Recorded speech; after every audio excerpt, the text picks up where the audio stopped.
So obviously some big commits there. I would even say earth-shattering commits. But Major. that's not all, folks. TJ's got some updates for you, and there's been some questions in the chat about I think almost all of these guys, especially Wright and Babalola.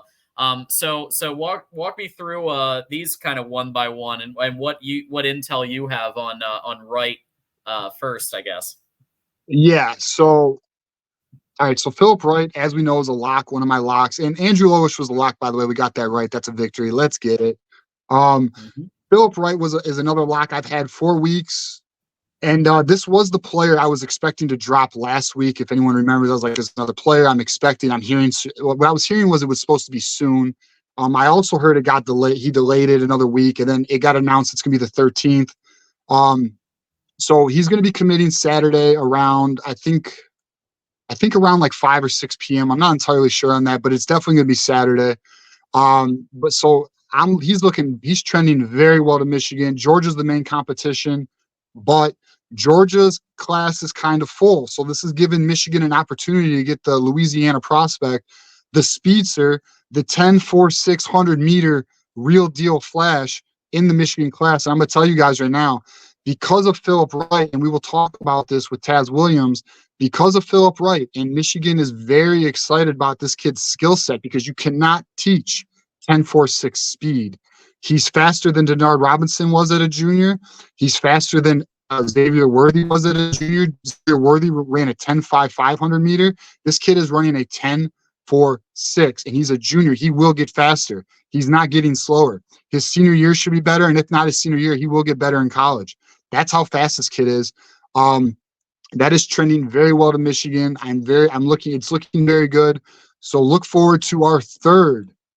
Hold on. I'm on my phone, so I don't know. Our third commit for the week after Andrew Olish and Ivan Taylor coming to the Michigan Wolverines, to the good guys. And important, when he commits, as long as the teams in front of us do not add anybody else, we should move to 9th overall in the recruiting rankings. Top 10, baby. Well, maybe we move on to the next name because we will be in the top 10 if we get that. Oh, yeah. Oh, right. Yeah. So we got Andrew Babalola, big dog, 5-star. He is the man. He is the guy. He's the number one focus for Michigan. Michigan is going all in. If you watched our show last week, I told you Michigan had a meeting with him through Zoom where they were very aggressive in their recruiting pitch, very aggressive with their NIL pitch, and they're all hands on deck right now to try and get Andrew Babalola. They're putting in work. Andrew Babalola is looking to decide before the start of his senior season in August. We will see where that goes. It is a Michigan-Stanford battle. Missouri is trying to answer the pitcher. Missouri is an extremely aggressive NIL school, but the good news is Andrew Babalola is not NIL-driven. He's academic-driven, which makes this a Stanford-Michigan battle. Stanford is making it hard, guys. Like, it's Stanford, academically speaking. It doesn't matter what school it is. Nobody is on Stanford's level in terms of the Power 4 football teams, and that is their recruiting pitch, and that is their poll. So that's the challenge we have right now. But look, we know Michigan's no slouch academically, and we also know on the field, we also know developmentally, we also know winning and coaching and all the above A to Z, Michigan's the better choice. So we're going to see what Sharon can do. If they can land Andrew Babalola, that just goes to show you just like the strength of this recruiting department and staff and approach and philosophy going forward. It just shows you we are capable of landing extremely strong classes moving forward, and you should just be fully optimistic and on board, bought in. Because again, I read other communities and I watch other channels videos, and I'm looking, some of these Michigan fans out here really do not understand or are not tapped into the pulse of the program like our community is. So shout out to our community. Very aware. Our community is very knowledgeable. They know what's up because they watch us. We appreciate that. And Michigan's doing the damn thing, but we'll see if they can close. August is going to be the time. We will have more updates between now and August, I'm sure, but we will definitely keep you guys tapped in on the Andrew Babalola recruitment. Right now, it is neck and neck. Yeah, I mean, if you think about, I don't know do you know what major he wants to be? Or I don't. No. I okay, but if mean, you think about I it, wish it was business. yeah, well, I mean, business, engineering, Yeah. and if you think about it, I would think he would want to go to the NFL. I would think that Right. he would, right? So that's kind of like the long shot, which if you're a 5-star, maybe isn't such a long shot. And then you've got the whole academic part to fall back on. How can Michigan not be the best of both worlds? I mean, we're talking Right. about Stanford. Does Stanford? I can't even remember what conference Stanford is. They're in the ACC now, right? So ACC now. But like, here's the thing too. If Stanford has a poor year on the field, which they probably will. So like, let's just say hypothetically he picks Stanford in August. Let's hypothetically, it's not over. Okay, Michigan. And here's another thing I want to bring up. I was thinking about this earlier today. Some of us were bummed. Some people in the community were bummed we lost out on Earls, or we lost out on some other targets recently. Understand this. If we happen to lose out on a target, the money that was going to go to them is now being allocated to other targets. Okay, like, do not feel like Michigan's missing out like too much yet, because there's going to be more targets as senior season evolves. I was looking at the comments in the YouTube chat. Nose tackle is going to be a position I fully expect Michigan to zero in on during senior risers. Senior risers are a big position for that. Another corner, I expect corners to more targets over the next month or two to really become more public in terms of what the coaching staff is looking at. Michigan has 15 commits in the class right now, okay? 13 of those commits are blue chips, right? We have room for about 8 to 10 more players, guys. There's not a lot of chairs. They're going to be very selective, and the remaining and if we do miss out on a player, please understand, whatever money was allocated to them in NIL will be put somewhere else. They're not going to, like a player could be swung our way, and whatever happens during the regular season, like if Stanford plays poorly, that's an opportunity, and coaches do get fired, right? And Sharon's not getting fired, and we fully expect Michigan to be competitive this year.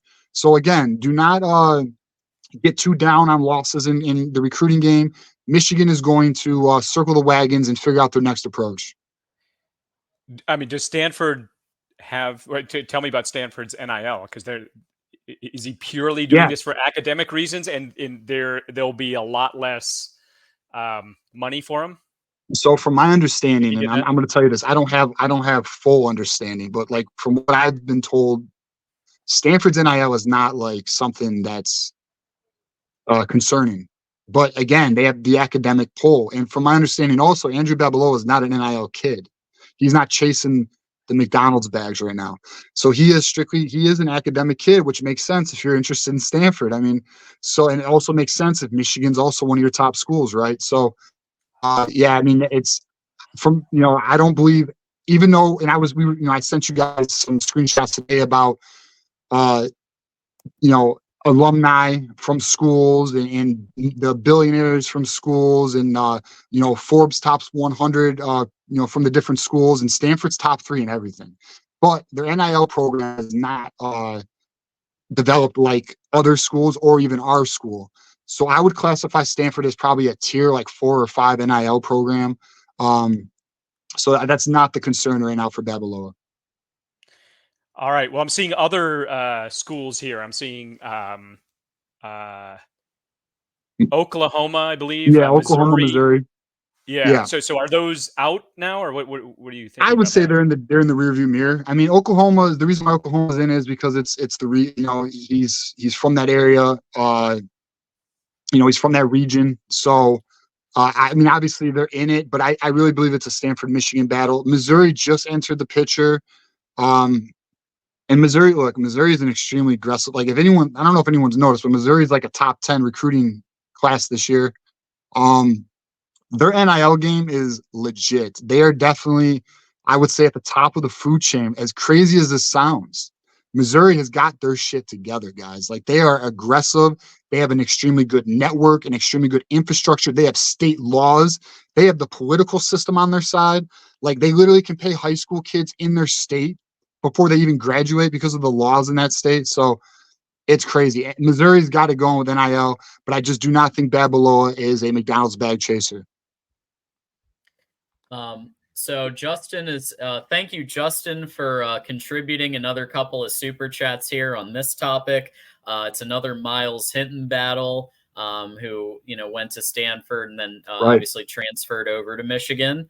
So I think that that's a pretty insightful comment. And he also heard that Babalola wants to be a doctor. Okay, so I don't know. I know. Look, we obviously know Michigan's medical programs are top of the line. I don't know where Stanford ranks. I don't know, Ferris, are you aware of that? Yeah, I mean, there's lots of places you can be a doctor. Michigan has a very strong program. I'm sure Stanford does as well. So, yeah, we'll see. Yeah, I'd say they're both very competitive. They're both very competitive in the medical field, I think. Yeah. So, but also, Miles Hinton was Andrew Babalola's player host on his official visit. So there's no better player host you could have. He transferred from Stanford. Obviously, look, Miles Hinton chose Stanford when Chris Hinton was here. Another 5-star offensive tackle, right? So we'll see. I mean, I think Michigan is doing what they can. They're doing everything they can to land Babalola. Neck and neck race. We'll see what they can do. And we did poll the Michigan Voice of College Football community here. We've got 40 votes in. Where will Andrew Babalola commit to? Michigan is first at 82%. Stanford is and Oklahoma are tied at 8%, and other, which would be Mizzou or somewhere else, is now just slipped to 2%. So not surprisingly, it's a Michigan show. People are picking Michigan, but still, it's fun to look at these types of things. When you're looking here, and DMD with the 5 spot, go blue back, DMD. Thanks for the 5er. Yeah, thank you, DMD. Go blue. Appreciate it. And this is what I mean. Like, we have the best community in the network. We appreciate all you guys for coming through, liking the videos, watching the videos, sharing, becoming members, donating. You guys are just the shit. And honestly, I talk, just so you guys know, behind the scenes, I talk a lot of shit to the other channels, and I let them know no community is like the Michigan community. Our owner, Mark, has been talking about the Ohio State channel because we're catching up on them. And I was just letting them know, they're not on our level. It just is what it is. We have the best community in the network, and I appreciate all you guys. You guys make this job so much more fun, and we're just gonna keep climbing, baby. Let's get it.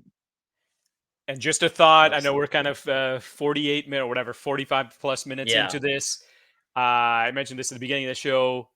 Many of you probably have family members or friends that are a little bit more casual. Maybe you're a little bit very serious about Michigan football.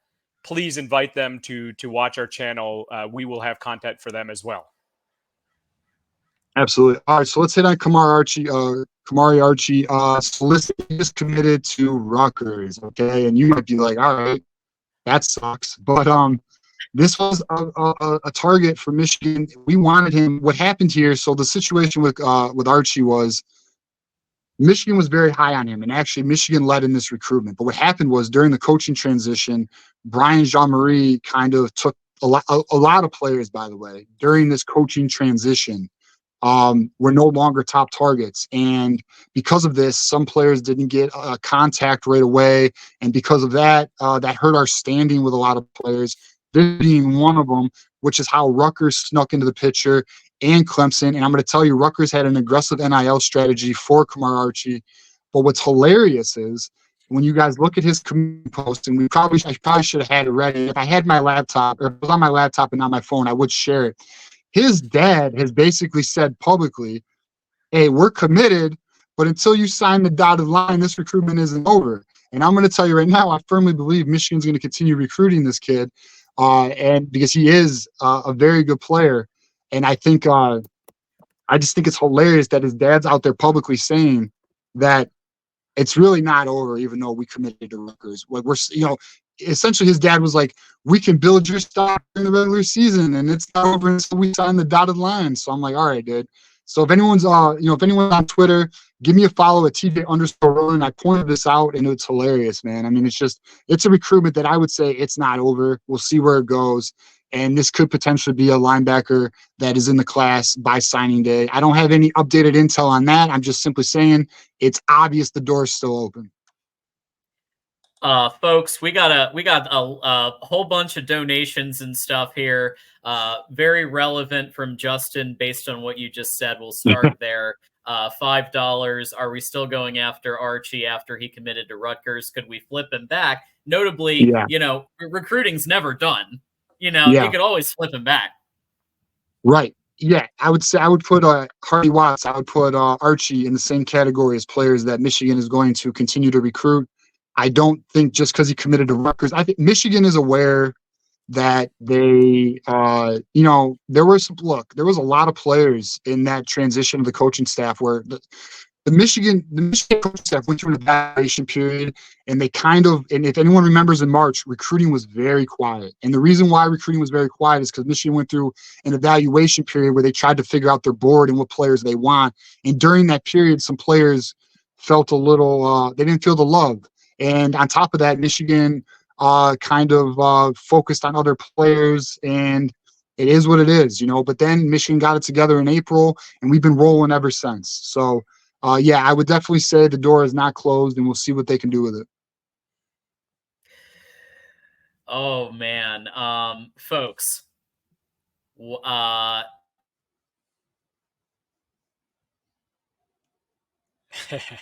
Did he freeze?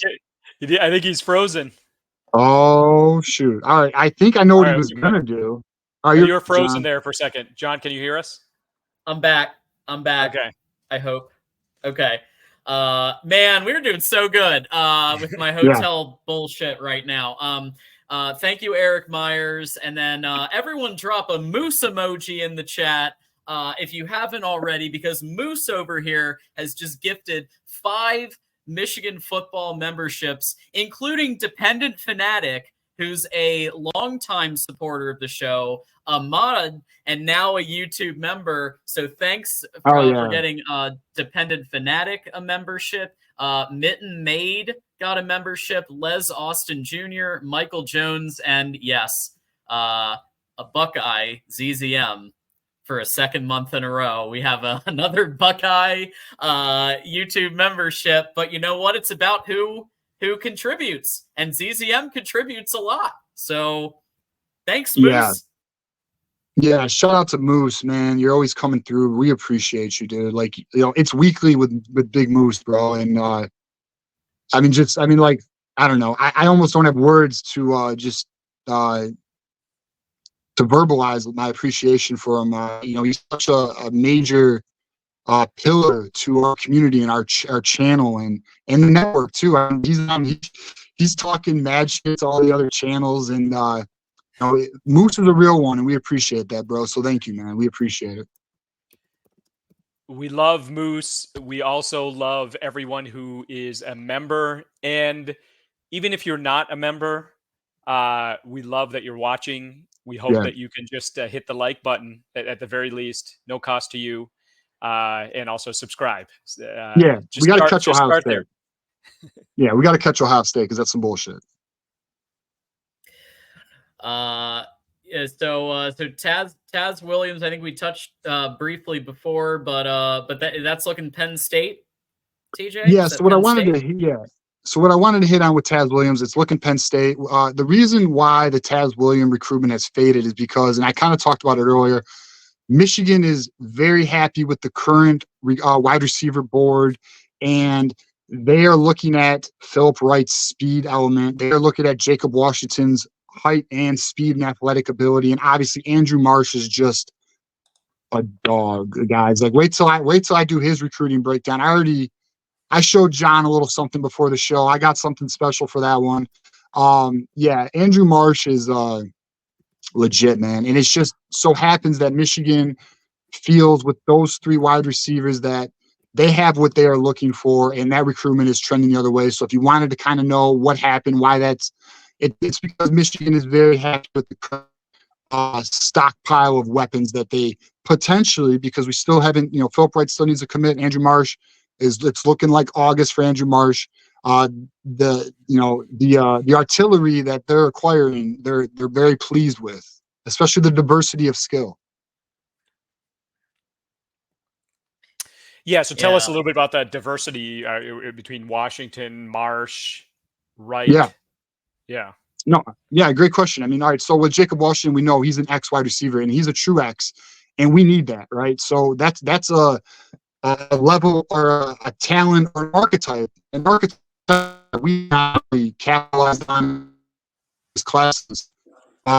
So he's a major addition class. Hearing some in and out now. in and out. Am I good now? Yeah, try one more time. Let's go. Okay, so he's a unique archetype that we haven't had in previous classes. So he's extremely in terms of his athletic ability and his hands catching, he's extremely good wide receiver. He's just got to put weight in the gym. And then with Philip Wright, guys, 10.46 speed. He's one of the fastest players in the entire nation. Like, we're talking, cannot teach this. Like elite talent. He's the real Flash. There's no question about it. And like, we don't have that we have some kids with some speed. We have kids who are running in the 10s, but no one running 10.46. And he's going to get faster too. He's not going to be 10.46 when he gets to Michigan. He might even be like a 10.42. He may even get to the 10.3s by the time he's a freshman. I don't know. It's that type of projection for him. We'll find out, but he is nasty fast. And then Andrew Marsh, guys, dog, like Amon-Ra St. Brown mentality, like throws defenders to the ground, takes the first hit, lets them know the business, all effort, all around good, solid, strong wide receiver, could potentially be a freshman contributor. We're talking elite talent here. And this is why. I mean, so he's your Z, right? So you have Marsh as your Z, you have Philip Wright as your Y, and you have Jacob Washington as an X, and they all fit those they're the perfect archetype for those positions. So yeah, Michigan is very happy with how things are trending in the wide receiver room. And John's favorite wide receiver, Frederick Moore, will be a first-round pick by then. That's what you're figuring, right? So, hey. Hey, you know what? Phil Steele, and we're gonna bring him up later. Phil Steele has Frederick Moore projected as a starting wide receiver here at the University of Michigan. So he doesn't indicate which position, if it's X, if it's whatever, but it's X. It's probably going to be X. There was somebody who said Tyler Morris, and I forget. It was somebody like might have been Dennis. So you guys have a lot to talk about on Thursday. Because he's thinking it might be Tyler Morris at the X position. So that's an interesting debate that I'm looking forward to hearing more about. He's a Z at maybe a Y. He's not an X. I'll bring it up to him on Thursday. I can't wait. I'm excited. Yeah. I'm excited. Okay, just to get through, because we're already at 9. So so why is Jaden Sanders, TJ, a name to know? Yeah, so if we could pull up his 247 profile so everyone can check that out. So Jaden Sanders, guys, I'm going to be very real right here. I am on the verge of putting in a lock. I'm not putting in a lock yet, but I am so close to locking this kid in. I just need the wind to blow the right direction, and I will. I may even do a Thursday show if I get any more intel. But so Jaden Sanders, this is corner. This is one of our corner targets that you need to be aware of now, because he's high priority right now for Michigan. He's going to be visiting for barbecue at the Big House at the end of the month. I think it's July 27th is the date. It's going to be a 2-day event, major event. We will have that covered. We will have you tapped in from leading up to it to the reaction and post response to the barbecue at the Big House. We should see some fireworks coming from barbecue at the Big House. We usually do. It's going to be the who's who at that event. But Jaden Sanders is going to be, or Jaden Sanders, I'm sorry, I said Caden. Jaden Sanders is going to be there. He is a four-star level cornerback. And the thing that's really unique to him, he is a 6'2" corner. And he is he's built very well for that position. He's a player that is going to take a little bit of time to develop, though. He has a lot of the skills and the ability, but this is not your Kamari Earls type. This is the type who will take a good 1 to 3, a good 2 to 3 years probably before you see him on the field. But still, you need this type of player in the class, and we will run him as we get closer to barbecue at the big house. Yeah, it's interesting. You know, he's had a couple of visits, TJ, to places like Vandy, Baylor, and Oklahoma State. None of those strike me as world beaters. You know, I feel like Michigan could really, especially with Aaron Dunston taking over, you know, the recruiting events. If she nails barbecue at the big house, and all reports are saying she's already been nailing everything, you know, and just acing everything she's done so far, I could see this blowing away a team like a Vandy or an Oklahoma State, just from an impression point of view. Yeah, so check this out. So I want to give everyone a word of caution when looking at these 247 pages or these On3 pages, because they're not always accurate and up to date. The real threat is TCU. Okay, the real threat is TCU, and the reason why TCU is the threat, and this is no shot at anybody, because like people only have what they're given in terms of what is on these pages. But please understand, there's thousands of prospects, and these pages are not always updated accurately or any of that stuff. So be mindful of what you're seeing on some of these pages. But anyways, the reason why it's TCU is because his dad used to play at TCU. So this is a TCU Michigan battle. Word is his dad loves TCU, and Jaden likes Michigan. So we'll see what comes of it. But I will say, and also regarding barbecue at the big house, John, word is they're planning some major things, and they're planning on hitting some home runs at this barbecue at the big house.